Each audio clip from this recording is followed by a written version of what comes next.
Curso de Primeros Auxilios.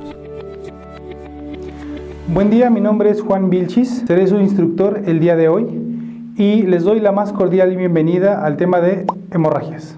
En este capítulo aprenderás la correcta identificación y atención a las hemorragias mediante la técnica específica para cada tipo de sangrado. En la mayoría de los accidentes traumáticos donde se involucran diversos tipos de heridas, es común que nosotros encontremos sangrados. Es ahí donde nuestra actuación es de suma importancia para atender las hemorragias.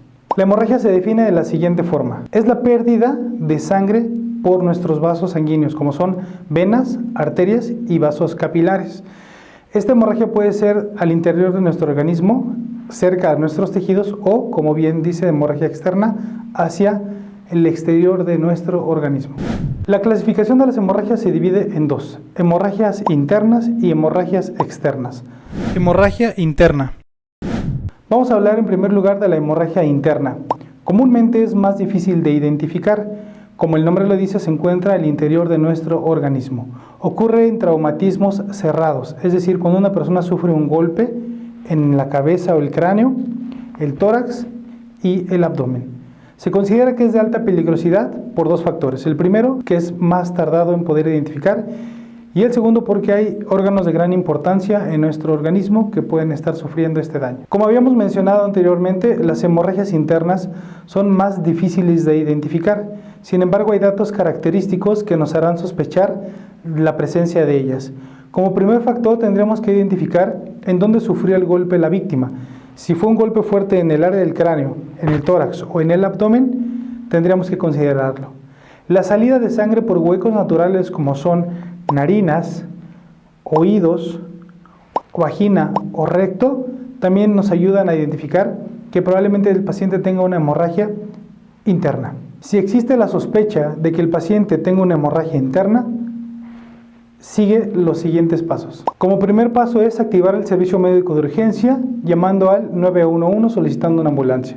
Como segundo paso es importante mantener a la persona alerta, tratando de que no se duerma, porque si se queda dormido no podremos identificar nosotros cuando esta persona caiga inconsciente. Como tercer paso, debemos de mantener la temperatura corporal de nuestro paciente, tratando de colocar una sábana por encima del paciente o por debajo del paciente si tuviéramos una sábana extra. Cuarto paso es pedirle a la persona que mantenga la calma, que esté tranquila y que no se mueva en lo que llegan los servicios de emergencia. Si tú puedes controlar la hemorragia externa en caso de que hubiera, contrólala.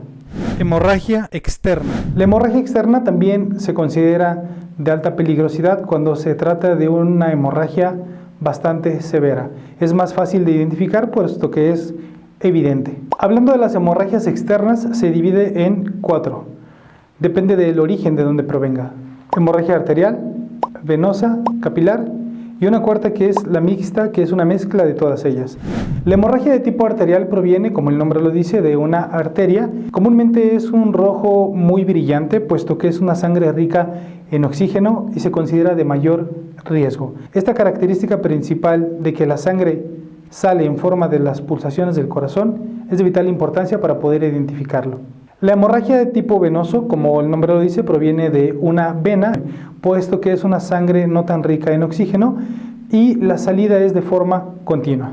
La hemorragia de tipo capilar proviene de los vasos capilares, es un sangrado muy mínimo y se observa en forma de puntilleo, como si fuera un pequeño raspón, es así como se observa ligeramente. Aunque las tres hay salida de sangre y se consideran como hemorragias, el tratamiento sigue siendo el mismo para cada una de ellas. En la cuarta, que es la hemorragia mixta, es cuando tenemos un incidente donde involucre estas tres anteriores que ya había mencionado.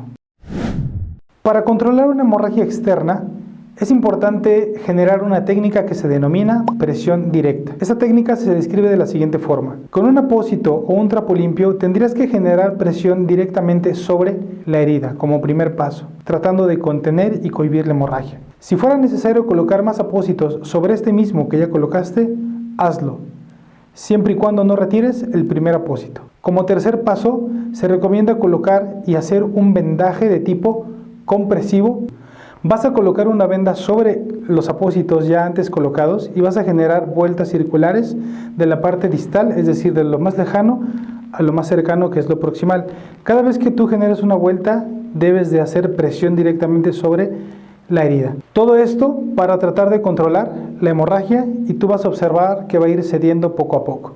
Es importante que al final de que tú coloques el vendaje, evalúes la temperatura, la sensibilidad y la movilidad de tu paciente. Es decir, que si tu vendaje es muy justo o muy apretado, el paciente va a empezar a perder temperatura en los dedos, hablando de que sea una hemorragia en el brazo, no va a poder moverlos e incluso se van a notar morados. Si tú identificas que el vendaje se encuentra muy ajustado, es importante que empieces a aflojar el vendaje para poder ayudar al paciente que pueda tener movilidad y vuelva a recuperar su temperatura.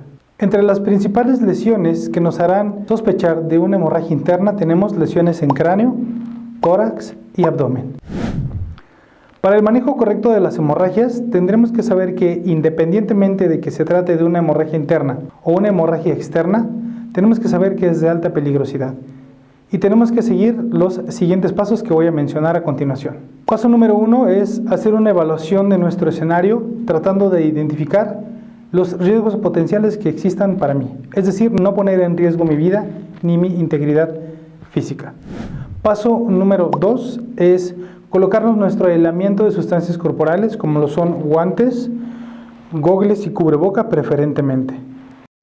Como paso número 3, tendremos que identificar la condición del paciente, saber si está consciente o inconsciente y tratar de identificar si la hemorragia es muy grave. Paso número 4 sería activar el servicio médico de urgencias, hacer una llamada telefónica al número de emergencias, que es el 911, y dar los datos necesarios que el radiooperador necesite para atender a esta víctima. La hemorragia nasal también se conoce como epistaxis. La causa y el origen de esta hemorragia pueden ser por diversos factores: por una sobreexposición al sol, por objetos extraños al interior de la nariz, por aumento de la presión arterial y por resequedad en las mucosas. Para el tratamiento de este tipo de hemorragia es importante verificar que el escenario en donde se está ocurriendo el incidente sea un lugar seguro para ti. En segundo lugar, tienes que contar con tu aislamiento de sustancias corporales, guantes, gogles, cubrebocas. Directamente para controlar el sangrado, la persona o tú como primer respondiente tendría que generar presión en ambas narinas. Para la aplicación de esta técnica es importante que presiones ambos lados de las fosas nasales, generando esta presión y pidiéndole al paciente que se incline ligeramente hacia adelante. Si la hemorragia persiste, presiona más fuerte. Si después de 15 minutos la hemorragia no se ha detenido y el paciente ya empieza con problemas para poder respirar, es importante que marques al número de emergencia 911. Para dar por concluido este tema, solo quiero recordarles que las hemorragias, cuando no se atienden de una forma correcta, pueden generar un estado de choque. Cruz Roja Morelos, Cruz Roja